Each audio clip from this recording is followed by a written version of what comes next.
പ്രകടമാകും എന്നുകൂടിയാണ് മുരളീധരൻ പറയുന്നത്. നേരത്തെ അപർണ സൂചിപ്പിച്ചു രാഹുൽ മാങ്കൂട്ടവുമായി ബന്ധപ്പെട്ട വിഷയത്തിൽ കർക്കശമായ നിലപാട് സ്വീകരിച്ചിരുന്നത് കെ മുരളീധരനാണ്. പക്ഷേ ഇതാ രാഹുൽ മാങ്കൂട്ടത്തിന്റെ ഫേസ്ബുക്ക് പോസ്റ്റ് പുറത്തു വരുമ്പോൾ ജനം പ്രബുദ്ധരാണ്.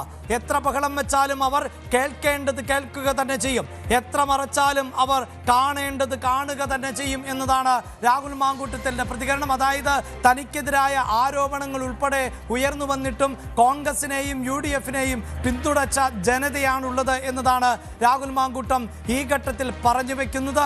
ജനം പ്രബുദ്ധരാണ് എന്ന് പറയുന്നു. അതായത് എന്തൊക്കെ കാണണമെന്നും കേൾക്കണമെന്നും ജനങ്ങൾ തന്നെയാണ് തീരുമാനിക്കുന്നത്.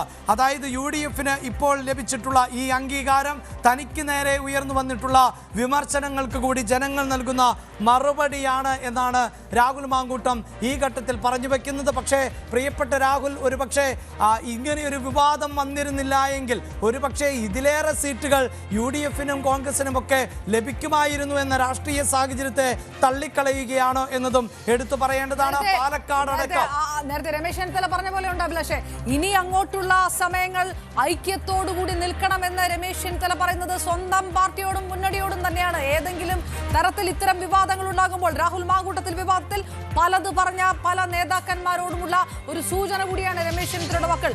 അത് NDA സ്ഥാനാർത്ഥിയും മുൻ DGP-യുമായ R. ശ്രീലേഖ എന്നോടൊപ്പം ചേരുന്നു. മാഡം, എങ്ങനെയാണ് പ്രതീക്ഷകൾ? നല്ല സന്തോഷമുണ്ട്, വളരെ എക്സൈറ്റഡ് ആണ്. വളരെ നല്ല കാര്യങ്ങൾ ഇനി തിരുവനന്തപുരത്തെ കാത്തിരിക്കുന്നു. അനന്തപുരി വികസനത്തിന്റെ പാതയിലാണ്.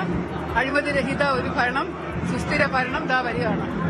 ആദ്യം പിന്നിലായിരുന്നു, പെട്ടെന്നാണ് ഒരു കുതിച്ചുചാട്ടം ഉണ്ടായത്. എപ്പോഴെങ്കിലും ആശങ്കപ്പെട്ടിരുന്നോ? ഈ വോട്ടെണ്ണൽ നടക്കുന്ന സമയത്ത് എപ്പോഴെങ്കിലും ഒരു ആശങ്ക ഉണ്ടായിരുന്നോ? ഞാൻ അവിടെയൊന്നും ഇല്ലായിരുന്നു, അതുകൊണ്ട് ഞാൻ അറിഞ്ഞില്ല. എനിക്കൊരാശങ്കയില്ലായിരുന്നു. വിജയം എന്ന് പറയുന്നത് അറിയാവുന്നത് കൊണ്ട് ഞാൻ ആദ്യത്തെ വോട്ടെണ്ണൽ കാര്യമാക്കിയിട്ടില്ല. ഭാവി പ്ലാൻ എന്താണ്? എങ്ങനെയാണ്? പറഞ്ഞല്ലോ, നമ്മള് BJP സത്യം ചെയ്തിട്ടുള്ളതുപോലെ, വാഗ്ദാനം ചെയ്തിട്ടുള്ളതുപോലെയുള്ള നല്ല വികസനത്തില് അഴിമതിരഹിത ഒരു ഭരണം തിരുവനന്തപുരം കോർപ്പറേഷൻ ഇനിയും വരും. തിരുവനന്തപുരത്തെ ജനങ്ങൾക്കും നമ്മുടെ നാടിനും ഗുണകരമായിട്ടുള്ള കാര്യങ്ങളാണ് ഇനി സംഭവിക്കുന്നത്. അത്തരത്തിൽ വലിയ പ്രതീക്ഷകൾ പങ്കുവെച്ചുകൊണ്ടാണ് R. ശ്രീലേഖ ഉൾപ്പെടെയുള്ള BJP-യുടെ ജയിച്ച സ്ഥാനാർത്ഥികൾ വിജയ പ്രതീക്ഷകൾ പങ്കുവെക്കുന്നത്. തിരുവനന്തപുരത്ത് അത്രയും പ്രതീക്ഷ BJP-ക്ക്. UDF-നെ സംബന്ധിച്ചിടത്തോളം നേരത്തെയും പറയുന്നുണ്ട്, കോഴിക്കോട് കയ്യാലപ്പുറത്താണോ എന്നുള്ള ഒരു സംശയം മാത്രമേ ബാക്കിയുള്ളൂ.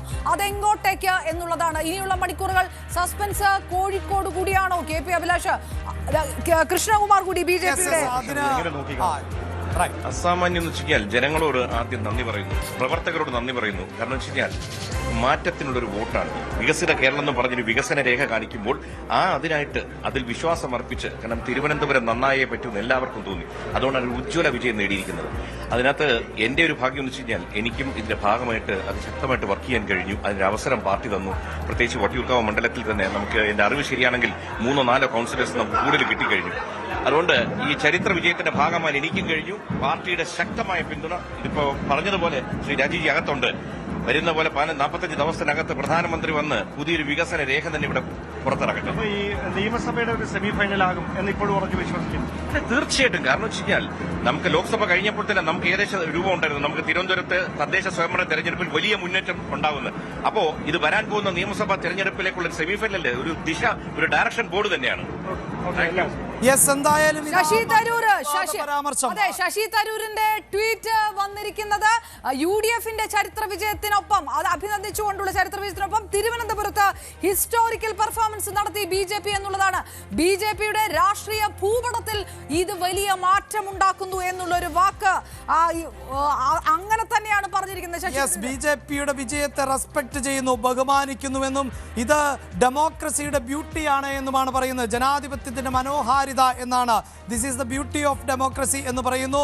അങ്ങനെ അതായത് ജനങ്ങൾ BJP-യെ തെരഞ്ഞെടുത്തുവെങ്കിൽ അത് അംഗീകരിക്കുന്നു എന്നുള്ളതുമാണ് ഇപ്പോൾ പറഞ്ഞു വെക്കുന്നത്. 2 പാരഗ്രാഫിൽ ഒരു പാരഗ്രാഫ് UDF-നെ അനുമോദിച്ചുകൊണ്ട്, രണ്ടാമത്തെ പാരഗ്രാഫ് BJP-ക്ക് വേണ്ടിയാണ്. അതായത് ഒരുപക്ഷെ വരും മണിക്കൂറുകളിൽ വീണ്ടും ശശി തരൂർ ചർച്ചാ വിഷയമായി മാറാൻ പോകുന്നു. പ്രത്യേകിച്ച് തരൂരിന്റെ ലോക്സഭാ മണ്ഡലത്തിലാണ് BJP ഇത്തരത്തിൽ വലിയ മുന്നേറ്റം നടത്തിയത്. ആ ലോക്സഭാ മണ്ഡലത്തിലെ BJP-യുടെ മുന്നേറ്റത്തെ അഭിനന്ദിക്കുകയാണ്. അതാണ് അത് എടുത്തു പറയുന്നു. അതായത് എന്റെ മണ്ഡലത്തിൽ BJP നടത്തിയ പ്രകടനത്തെ വരെ അഭിനന്ദിക്കുന്നു. അതാണ് ബ്യൂട്ടി ഓഫ് ഡെമോക്രസി എന്നാണ് ശശി തരൂർ പറഞ്ഞത്. യെസ്, എന്തായാലും കോൺഗ്രസിന് വീണ്ടും തലവേദനയാകുന്നുണ്ട്. കോൺഗ്രസിനെ സംബന്ധിച്ചിടത്തോളം ഇപ്പോഴത്തെ ഈ മിന്നുന്ന വിജയം അത് വലിയ ആത്മവിശ്വാസം നൽകുമ്പോഴും തിരുവനന്തപുരത്തെ MP ശശി തരൂർ വീണ്ടും കോൺഗ്രസിന് തലവേദനയാകുന്നു. അപർണ, എനിക്ക് തോന്നുന്നു ഒരു പക്ഷേ ഈ പ്രതികരണം, അതായത് ശശി തരൂർ ഇനി കോൺഗ്രസ് തയ്യാറാകുമെന്ന് തോന്നുന്നില്ല. നമ്മൾ തുടങ്ങിയപ്പോഴേ പറഞ്ഞു എന്തായിരിക്കും തിരുവനന്തപുരത്തെ MP പറയുക ഇതിനകത്ത് നിന്നുള്ളതിൽ, അതിൽ യാതൊരു മാറ്റവും ഉണ്ടാകുന്നില്ല എന്നുള്ളതാണ്. യെസ്, എന്തായാലും തലസ്ഥാനത്ത് വലിയ തോതിൽ BJP മുന്നേറ്റം നടത്തുകയും അങ്ങനെ BJP ഏതാണ്ട് ഭരണം ഉറപ്പിക്കുകയും ചെയ്യുന്ന സാഹചര്യമാണുള്ളത്. ഭരണത്തിന് വേണ്ടത് 51 സീറ്റുകളാണ് എങ്കിൽ 49 ഇപ്പോൾ NDA മുന്നിട്ട് നിൽക്കുകയോ വിജയിക്കുകയോ ചെയ്യുന്നുണ്ട്. അത് നേരത്തെ 50ലേക്ക് എത്തിയിരുന്നു. അതേസമയം LDF അവരുടെ സീറ്റ് നില 29ലേക്ക് ഉയർത്തുന്നു. അപ്പോഴാണ് BJPക്ക് വീണ്ടും ക്ഷീണമുണ്ടാകുന്നത്. കോൺഗ്രസ് ആകട്ടെ 19 ഇടത്ത് ഇപ്പോൾ മുന്നിട്ട് നിൽക്കുകയോ വിജയിക്കുകയോ ചെയ്യുന്നുണ്ട്. പക്ഷേ ഈ സംഖ്യ, അതായത് 51 അടുത്തെത്തി നിൽക്കുന്ന BJP ഭരണം ഉറപ്പിച്ചു എന്ന നിലയിൽ തന്നെയാണ് സംസാരിക്കുന്നത്. BJPയുടെ സംസ്ഥാന അധ്യക്ഷൻ പ്രതികരിച്ചത് തിരുവനന്തപുരത്ത് ഞങ്ങൾ ഭരണം ഉറപ്പിക്കുന്നു എന്ന നിലയിൽ തന്നെയാണ്. അതോടൊപ്പം തന്നെ മറ്റ് BJPയുടെ സാരഥികൾ, വിജയിച്ചവർ എല്ലാവരും അത് തന്നെയാണ് പറഞ്ഞു വെച്ചത്. അതെങ്ങനെ എന്നതായിരിക്കാം ഇനി അറിയേണ്ടത്. ഈ സ്വതന്ത്രർ ഉൾപ്പെടെയുള്ളവരെ ഇനി BJPക്ക് ഒപ്പം നിർത്താൻ സാധിക്കുമോ എന്നത് അറിയേണ്ടതാണ്. എന്തായാലും ജനാധിപത്യത്തിന്റെ മനോഹാരിത എന്നാണ് തിരുവനന്തപുരത്തെ വിജയത്തെ BJP അഭിനന്ദിച്ചുകൊണ്ട് തിരുവനന്തപുരത്തെ അഭിലാഷ് പറഞ്ഞ പോലെ കോൺഗ്രസിന് അതാണ് തലവേദന. കാരണം തെക്കൻ കേരളത്തിലെ കോൺഗ്രസ് ഇടതുപക്ഷത്തെ തകർക്കാൻ കഴിഞ്ഞു. മധ്യ കേരളത്തിൽ പൂർണ്ണമായും UDF കോട്ടയാക്കി മാറ്റാൻ കഴിഞ്ഞു. ഇനി വടക്കൻ കേരളത്തിലേക്ക് പോയാലും ഇടതുമുന്നണിക്ക് വലിയ നഷ്ടം വരുത്തിക്കൊണ്ടുള്ള പ്രകടനം UDFന് കാഴ്ചവെക്കാൻ കഴിയുന്നുണ്ട്. അപ്പോഴും തിരുവനന്തപുരത്തെ നഷ്ടം വലിയ നഷ്ടമാകുന്നു. തിരുവനന്തപുരത്തെ സ്വന്തം പാർട്ടിയുടെ MPയുടെ ഈ പ്രശംസയ്ക്ക് കൂടിയായിരിക്കും ഈ വലിയ വിജയത്തിനൊപ്പം മറുപടി പറയേണ്ടതായിട്ട് വരിക. അതേ സമയത്ത് BJPയെ സംബന്ധിച്ചിടത്തോളം പൂട്ടിയ അക്കൗണ്ട് നേമത്ത് വീണ്ടും തുറക്കും എന്നുള്ള പരോക്ഷമായിട്ടുള്ള മറുപടി കൃത്യമായിട്ട് ഈ വിജയം ഉറപ്പിച്ച് നൽകുന്നുണ്ട്. തിരുവനന്തപുരത്തെ പല പ്രദേശങ്ങളും മധ്യവർഗം, യുവ വോട്ടർമാർ അടക്കം തങ്ങൾക്കൊപ്പം നിൽക്കുന്നുണ്ട് എന്ന് പറയുമ്പോൾ 2026 മിഷൻ എന്നുള്ള അമിത്ഷാ കേരളത്തിൽ വന്ന് പറഞ്ഞ ആ വാക്ക് നടപ്പാക്കുന്നതിന്റെ ഭാഗമായിട്ട് ആദ്യഘട്ടങ്ങൾ അതിലൂടെയാണ് മുന്നോട്ട് പോകുന്നത്. നഗര കേന്ദ്രങ്ങളിലൂടെ തിരുവനന്തപുരം പിടിച്ചുകൊണ്ട് കൊല്ലത്തും പ്രാതിനിധ്യം ഉണ്ടാക്കിക്കൊണ്ട് കൊച്ചിയിലേക്ക് കടക്കുമ്പോൾ അവിടെ പ്രാതിനിധ്യം ഉണ്ടാക്കിക്കൊണ്ട് അങ്ങനെ പാലക്കാട് പോലും വലിയൊരു തിരിച്ചടി ഉണ്ടാകുമെന്ന് വിചാരിച്ച പാലക്കാടും നഗരസഭ നിലനിർത്താൻ കഴിഞ്ഞുകൊണ്ടാണ് NDA മുന്നോട്ട് പോകുന്നത്. വരുന്ന നിയമസഭാ തെരഞ്ഞെടുപ്പിന്റെ മുന്നോടിയായി തദ്ദേശ തെരഞ്ഞെടുപ്പിൽ വോട്ട് ശതമാനത്തിൽ കാര്യമായ വർധനവുണ്ടാകുമെന്ന് കേന്ദ്ര ആഭ്യന്തരമന്ത്രി അമിത്ഷാ നേരത്തെ ന്യൂസ് 18 തന്നെ പ്രതികരിച്ചതാണ്. ഇനി നമുക്കറിയേണ്ടത് BJPയെ സംബന്ധിച്ചിടത്തോളം ഈ തെരഞ്ഞെടുപ്പിൽ എത്രത്തോളം വോട്ട് വർദ്ധിപ്പിക്കാൻ സാധിച്ചു എന്നതാണ്.